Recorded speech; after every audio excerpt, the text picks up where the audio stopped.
ગાંધીનગરની Krishna school of science જે છે વિવાદમાં સપડાઈ છે। જી હા, આપને જણાવી દઈએ કે ગતરોજ જે છે બે ઇન્ડિયા ન્યૂઝ દ્વારા એક અહેવાલ જે છે આ બાબતે પ્રસારિત કરવામાં આવ્યો હતો। આપને જણાવી દઈએ કે આ સ્કૂલ કેમ્પસમાં જોખમી કામગીરીનો ખુલાસો થયો હતો। કેમ્પસમાં જે છે ઘરેલું ગેસ સિલિન્ડરથી વેલ્ડિંગ કામ કરાતું હોવાનું પણ બહાર આવ્યું હતું અને આમાં વિદ્યાર્થીઓની સુરક્ષા અંગે મોટા પ્રશ્નો ઊભા થાય તો જવાબદાર કોણ એવા અનેક સવાલો પણ ઉઠ્યા હતા। સાથે સાથે પ્રિન્સિપાલના પુત્ર રાજ પટેલ પર બાળક સાથે સૃષ્ટિ વિરુદ્ધનું કૃત્ય કરતા હોવાનો પણ આક્ષેપ કરવામાં આવ્યો હતો।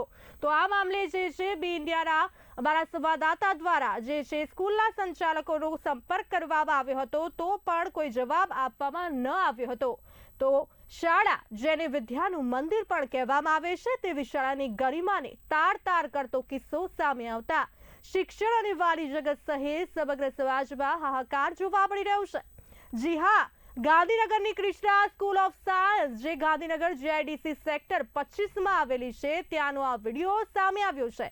કૃષ્ણા સ્કૂલ ઓફ સાયન્સમાં અભ્યાસ કરતા કુમળા બાળકો સાથે શારીરિક અને માનસિક શોષણનો અને રાતે છૂટી જાય તેવા કિસ્સાનું કારસ્તાન કરનાર સ્કૂલના જ પ્રિન્સિપાલ અશ્વિન પટેલનો પુત્ર છે।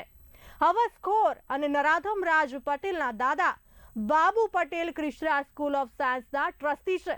તો આવી વિકૃત હરકતો વારંવાર કરવામાં આવતી હોવાની પણ બાળકોમાં ફરિયાદ છે।